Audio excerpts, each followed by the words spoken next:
एक नगर में चार मित्र रहते थे। एक दिन नगर में वह सभी एक साथ सो रहे थे। तभी अचानक प्रातःकाल चारों घबराते हुए उठते हैं। उठते ही पहला मित्र तृप्त बोलता है।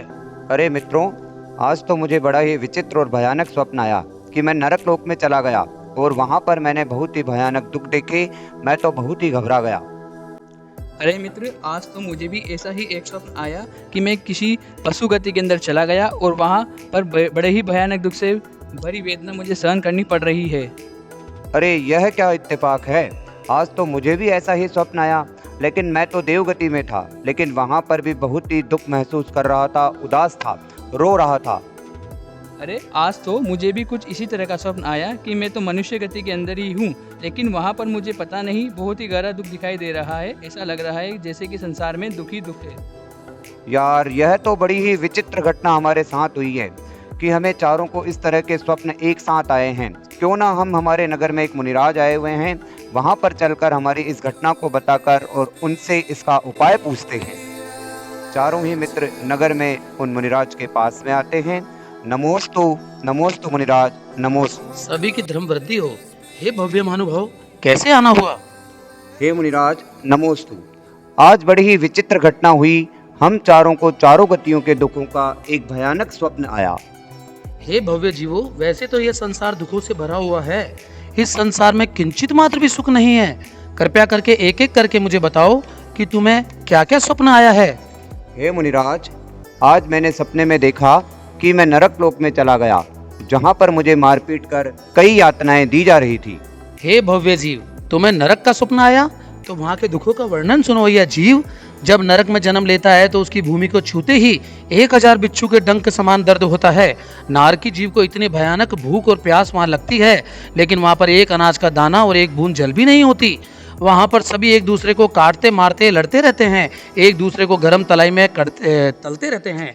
वहाँ इतनी सर्दी गर्मी पड़ती है कि सुमेरु पर्वत जितना लोहे का गोला भी पिघल जाए और गल जाए। ऐसी कई अपार दुख नरक गति में होते हैं। हे मुनिराज, नमोस्तु। मुझे आज स्वप्न आया कि मेरा जन्म पशु गति में हो गया है, जहाँ पर मैं इतना दुखी महसूस हो रहा था और मुझे इतनी पीड़ा हो रही थी, उस वेदना को मैं सहन नहीं कर पा रहा था। हे भव्य जीव मनन, तुमने जो त्रियंच गति का स्वप्न देखा, तो तुम्हें बता दूं कि इस त्रियंच गति में तो इतने दुख हैं कि हम हजारों जीवाओं के माध्यम से भी उसका वर्णन नहीं कर सकते। सिर्फ केवली भगवान ही उसके दुखों का वर्णन कर सकते हैं।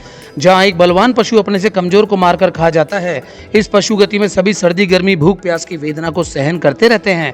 हर समय भोजन की तलाश में भटकते रहते हैं। कैसे मनुष्य पशुओं के ऊपर बोझा ढोते रहते हैं और पशु कुछ बोल भी नहीं सकते। हे भव्य जीव आरव, तुम्हें क्या सपना आया?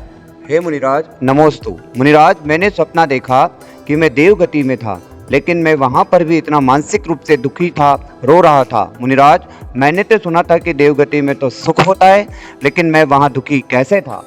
हे भव्य जीव, तुमने सही कहा।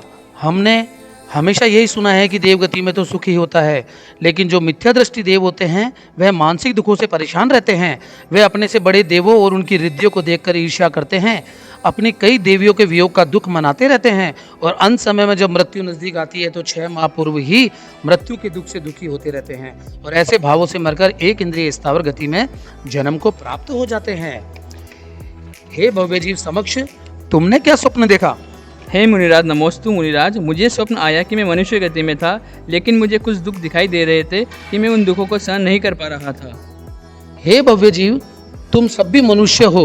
तुम स्वयं जानते हो कि इस मनुष्य गति में कितने दुख हैं। आज सभी कषायवश एक दूसरे को तकलीफ पहुंचाते हैं, क्रोध करते हैं, मायाचारी करते हैं, लोभ के वश एक दूसरे का घात भी कर देते हैं। एक मनुष्य जब गर्भ में 9 माह रहता है, उसकी वेदना और फिर जन्म मरण का दुख मनुष्य को सहन करना पड़ता है। ऐसे दुख इस मनुष्य गति में होते हैं। हे भव्य जीवो, जैसे कि तुम 4 मित्र हो, ऐसे ही संसार में 4 गतियां हैं जो कि दुखों से भरी हुई है। इस संसार में सिर्फ दुख ही दुख हैं, किंचित मात्र भी सुख नहीं है। हम दुखों के पहाड़ पर बैठकर सुख का अनुभव करते हैं।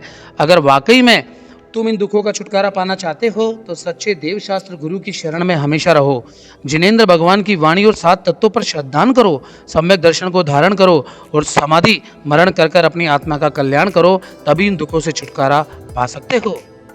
हे मुनिराज, आज आपने चारों गतियों के दुखों का विस्तार से वर्णन करके हमारी आंखें खोल दी और आज हमने जाना कि इस संसार में तो अपार दुख ही दुख हैं। अतः हम आज से ही सच्चे देव शास्त्र गुरु की शरण में आकर और आपके गुणों को धारण कर आप जैसा बनेंगे और अपना मोक्ष मार्ग प्रशस्त करेंगे। नमोस्तु गुरुदेव। सभी की धर्म वृद्धि हो, धर्म वृद्धि हो, धर्म वृद्धि हो।